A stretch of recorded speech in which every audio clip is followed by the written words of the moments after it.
Hello students, in today's class we are going to learn 7th standard geography lesson number 10 that is human settlements. Students इसमें हम देखने वाले हैं इसका question answer. So let's begin. Question answer आपके digest का ही है. सो यहाँ पे देखिए कैन यू टेल, जो पेज नंबर आपका 62 63 का है. ऑब्जर्व द फिगर, ये आपको पता ही है, जब आपका लेसन स्टार्ट होता है तो इस तरह के क्वेश्चन जो हैं वही है सब. What all can you see in the pictures, क्या देख पा रहे हैं आप इस पिक्चर में. We can see human settlements, houses, people, birds, seals, rivers, farms, trees, means of transportation etcetera in this picture. What are the familiar features? All features shown in pictures are familiar features. Which picture shows sparse settlements? A and C picture shows sparse settlements. Students, इसका मैंने explanation वाला video बनाया तो आप देख लेना detail में, तो आपको समझ में अच्छे से आ जाएगा. Which picture shows agriculture? C picture shows agriculture. अब आप बुक में देखोगे तो आपको वहाँ पे समझ में आएगा. तो ये सारे क्वेश्चन जो हैं ये आपकी बुक में पूछे गए हैं, जो कि जब लेसन स्टार्ट होता है उसके पहले. तो आप देख पा रहे हो ये सारे क्वेश्चन. अब यहाँ पे देखिए, यहाँ पे ये सारी चीज़ें आपने पढ़ी हुई हैं, तो यहाँ पे मैं उसे एक्सप्लेन नहीं कर रही हूँ. हम डायरेक्ट आते हैं क्वेश्चन आंसर पे. ओके, सो यहाँ पे देखिए,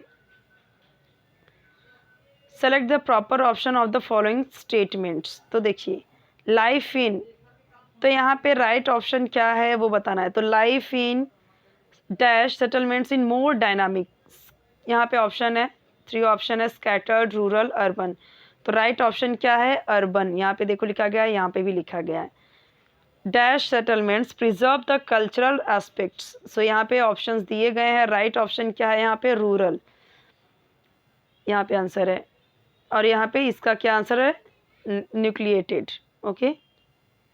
Identify the types of human settlements from the following settlements. Their money and time is saved by living in the farms. तो क्या है ये, यहाँ पे क्या आएगा, scattered. दूसरा है there is a lot of social life in the settlement. तो ज़्यादा social life settlement कहाँ पे है, nucleated. Shops are located on both side of the road, linear. ठीक है. तो आपको यहाँ पे क्या करना है, आइडेंटिफाई करना है types of human settlements. Type of human settlements आपने पढ़ा है, बहुत ही अच्छे से डिटेल मैंने पढ़ाया हुआ है. तो यहाँ पे देख लीजिए 5 6 7 8 इतने सारे क्वेश्चन है. सबका आंसर यहाँ पे 5th का स्कैटर्ड, 6th का न्यूक्लिएटेड, 7th का स्कैटर्ड एंड 8 का न्यूक्लिएटेड. ये सब क्या है, न्यूक्लिएटेड क्या है, स्कैटर्ड क्या है, लीनियर क्या है, ये भी सारी चीज़ें मैंने आपको समझाई हुई हैं लेसन एक्सप्लेनेशन वाले लेसन वीडियो में. अब यहाँ पे आपको 1 सेंटेंस में आंसर देना है, 1 या 2 सेंटेंस में चला जाता है answer. Which settlements are called rural settlements.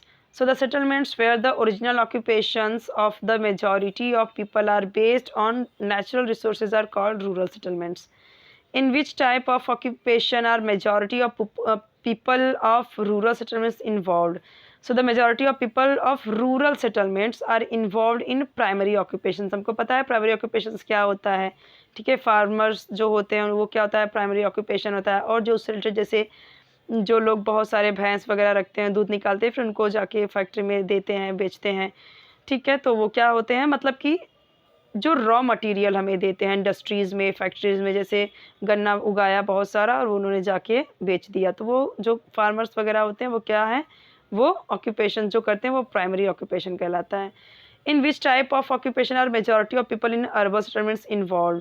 Urban settlement में किस तरीके का ऑक्यूपेशन होता है, लोग किस तरीके के ऑक्यूपेशन में इन्वॉल्व होते हैं. तो देखो जो अर्बन सेटलमेंट्स में मेजॉरिटी के लोग रहते हैं वो सेकेंडरी या और टर्शियरी ऑक्यूपेशन में इन्वॉल्व रहते हैं. अब ये सेकेंडरी और टर्शियरी क्या है ये भी मैंने बहुत ही डिटेल में समझाया, इसलिए मैं यहाँ पे एक्सप्लेन नहीं कर रही हूँ, नहीं तो आपका ये वीडियो बहुत ही लेंदी हो जाएगा.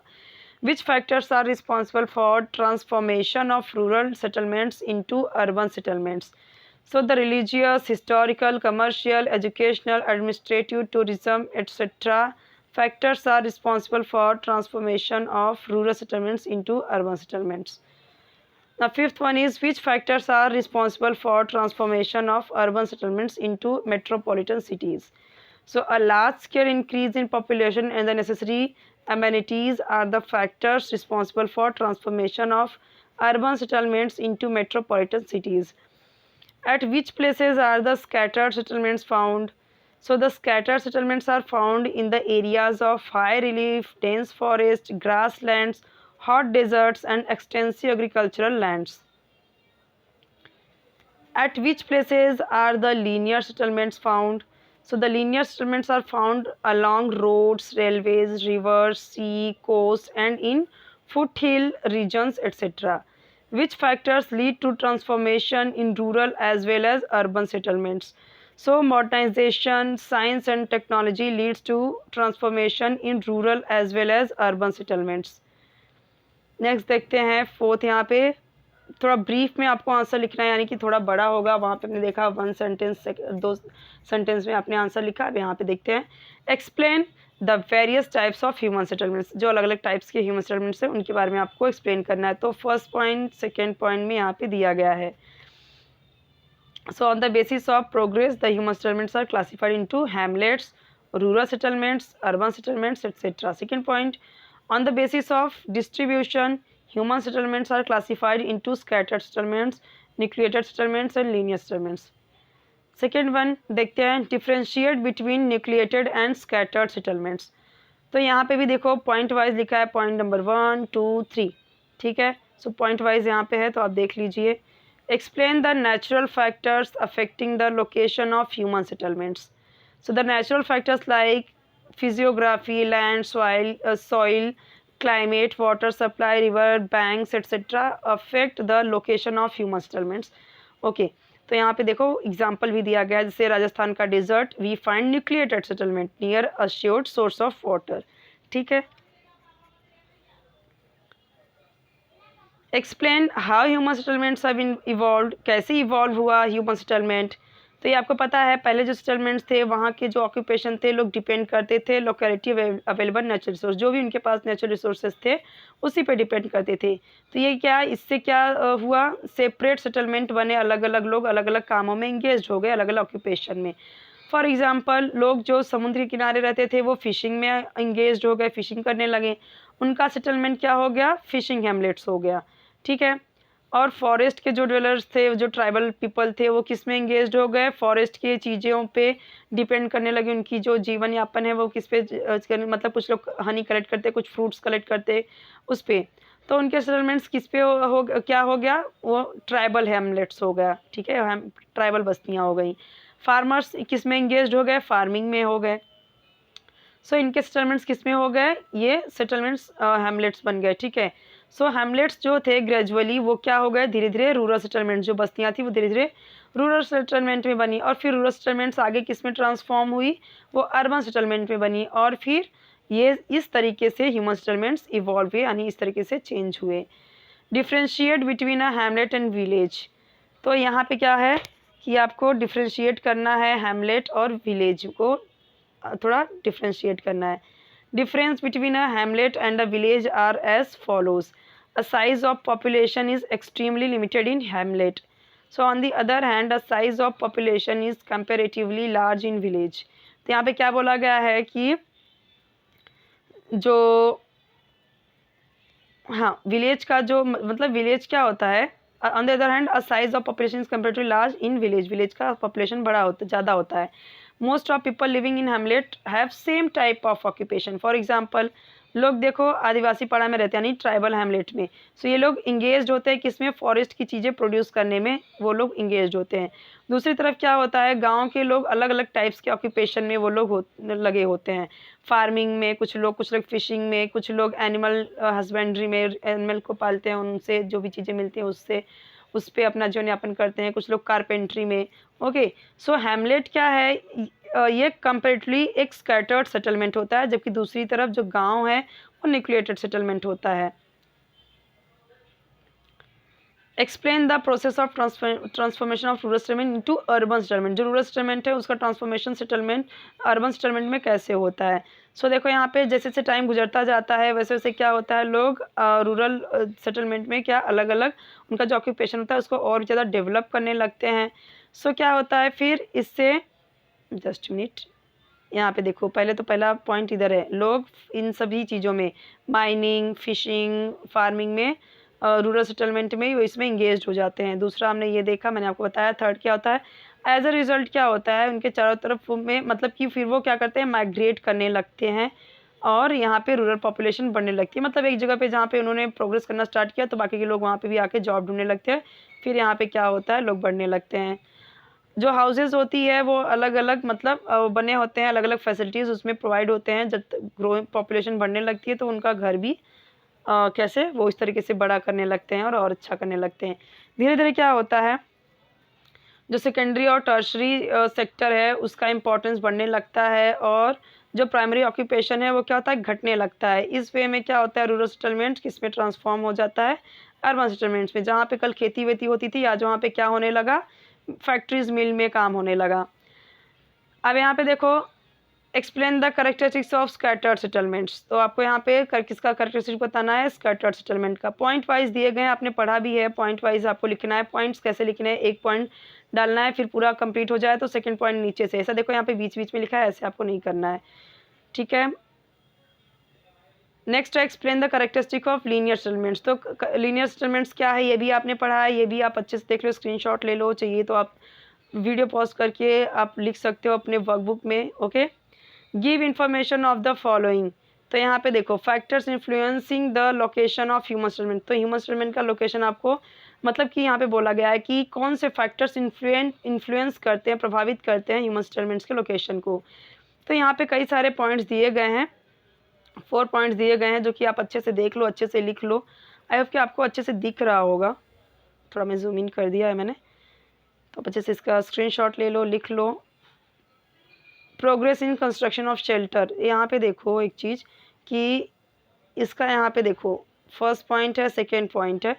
तो अगर आपको पूछा जाता है progress in construction of shelter तो आप इसको लिख सकते हो यहाँ पे। थर्ड पॉइंट यहाँ पे rural settlements and cultural stability, fourth यहाँ पे है। तो ये सब आप लिख लेना। अब यहाँ पे देखो क्या पूछा गया है, explain the causes responsibility for the development of nucleated settlement, explain the features of nucleated settlements. तो यहाँ पे दिया गया है आंसर इसका, क्या कॉजेज रिस्पॉन्सिबल होते हैं न्यूक्लिएटेड सेटलमेंट के डेवलपमेंट के लिए। उसका आंसर यहाँ पे दिया गया है, बहुत सारे यहाँ पे हैं, ठीक है। सो न्यूक्लिएटेड सेटलमेंट्स जो होते हैं वो डेवलप होते हैं जहाँ पे वाटर की अवेलेबिलिटी होती है अच्छे से। तो ऐसे सेटलमेंट जैसे ब्रुक्स हुआ, रिवलेट्स हुआ, ये सब वाटर बॉडीज़ हैं, ठीक है, वाटर बॉडीज़ हैं, रिजर्वायर्स, लेक्स, तो यहाँ पे वो होते हैं। फॉर एग्जांपल देखो राजस्थान का जो डिज़र्ट है यहाँ पे न्यूक्लिएटेड सेटलमेंट लोकेटेड है जहाँ पे सोर्स ऑफ वाटर है। वहाँ पे फर्टाइल प्लेन्स जहाँ होते हैं, ट्रांसपोर्ट हब्स होते हैं जहाँ पे गाड़ी अच्छे से आ जा सके, माइनिंग सेंटर होता है जहाँ पे, कमर्शियल सेंटर होता है जहाँ पे। Factors also lead to the development of this type of settlement. Defence, health, education and other social और religious factor can also give rise to nucleated settlements. Next देखते हैं फीचर ऑफ न्यूक्लिएटेड सेटलमेंट्स। तो देख लीजिए यहाँ पे, तो यहाँ पे ये ए पॉइंट था इस क्वेश्चन का, यहाँ पे बी पॉइंट है, ठीक है। न्यूक्लिएटेड सेटलमेंट का यहाँ पे क्या रीज़न है, क्या कॉजेज रिस्पॉन्सिबल हैं डेवलपमेंट के लिए, न्यूक्लिएटेड सेटलमेंट के लिए। तो ये बी है, ठीक है, दोनों इसका इसी का आंसर है, उसी का।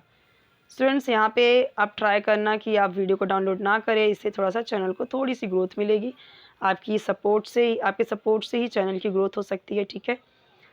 और ट्राई करिए कि आप ऑनलाइन ही देखिए, इसे डाउनलोड मत करिए। और अगर आपको जैसे कि आप जब वीडियो ऑन करते हैं, चालू करते हैं, तो आपको दिखता होगा कि एडवर्टाइजमेंट आता है, तो उसे स्किप ना करिए।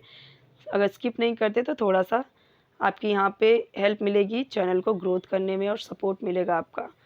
यहाँ पे क्वेश्चन देख लीजिए क्या है, names some of settlements shown in the map. Map के हिसाब से आपको मैप दिया गया है बुक में, तो यहाँ पे उसका आंसर है, ठीक है। फर्स्ट क्या स्कैटर्ड सेटलमेंट है, दूसरा न्यूक्लिएटेड सेटलमेंट है। ये सारी चीज़ें स्टूडेंट्स मैंने आपको एक्सप्लेनेशन वाली वीडियो में समझाया है, तो आप वो भी देखोगे तो समझ में आ जाएगा आपको। यहाँ पे पूछा गया है कौन सा सेटलमेंट्स यहाँ पे स्कैटर्ड फॉर्म में है मैप में। तो यहाँ पे जो हाई एल्टीट्यूड पे है, near reserve forest, open jungles are in scattered form. How are the houses in settlements along the road arrange. तो यहाँ पे आंसर दिया गया है नैरो लाइन में, स्ट्रेट नैरो लाइन में। यहाँ पे ये वाला आंसर देख लीजिए। ये सारी चीज़ें तो मैंने आपको एक्सप्लेन की है एक्सप्लेनेशन वाली वीडियो में, फिर भी आप यहाँ पे देख लीजिए अच्छे से। इसका आंसर यहाँ पे है, फोर्थ का आंसर सिर्फ उतना ही नहीं है, यहाँ पे भी है, आप देख लो, ये भी उसी का आंसर है। 5th में यहाँ पे है can you classify settlements of the basis of this patterns, study the diagram. ये डायग्राम मैंने आपको समझाया हुआ है। रिवर का ये है, मेन रोड का जो साइन है वो ये है, रेलवे का ये डॉट डॉट डॉट डॉट वो है, ठीक है। काउंटर लाइन का ये है जो सीधा लाइन है। सेटलमेंट्स का कहाँ कहाँ पे सेटलमेंट्स है वो यहाँ पे है, ABC दिया हुआ है। अब उससे रिलेटेड क्वेश्चंस यहाँ पे पूछे गए हैं। ये सारे क्वेश्चन आंसर तो आपके बुक से रिलेटेड बुक में था, तो उस सब का आंसर मैंने बताया हुआ है। यहाँ पे आपको डाइजेस्ट का भी दिख गया है और मैंने एक्सप्लेन भी किया हुआ है। तो सारे क्वेश्चन आंसर बच्चों आप देख लो, यहाँ पे जो क्वेश्चन दिए गए सब देख लो आप। ये सारी चीज़ें तो मैंने आपको एक्सप्लेन भी किया हुआ है, तो आप ज़रूर देख लेना एक्सप्लेनेशन वाला वीडियो। आई थिंक 3 पार्ट में या 2 पार्ट में बना हुआ है, तो आप ज़रूर चेक करना। अलग से ज्योग्राफी का प्लेलिस्ट है, साइंस का प्लेलिस्ट है, इंग्लिश का प्लेलिस्ट है, सबका प्लेलिस्ट अलग से बना हुआ है। 7th स्टैंडर्ड 6th स्टैंडर्ड जो भी आपको चाहिए आप देख सकते हो। और अगर कोई वीडियो चाहिए तो आप कमेंट सेक्शन में मुझे ज़रूर बताना, चाहे एक्सप्लेनेशन का वीडियो हो, क्वेश्चन आंसर का वीडियो। मैं पूरी कोशिश करूँगी कि आपको जो भी नीड रहे मैं आपको प्रोवाइड कराऊँ। चैनल ज़रूर सब्सक्राइब कर लीजिए, वीडियो लाइक कर लीजिए और अपने फ्रेंड्स के साथ ज़रूर शेयर कर दीजिए, उनको भी हेल्प मिल जाएगी।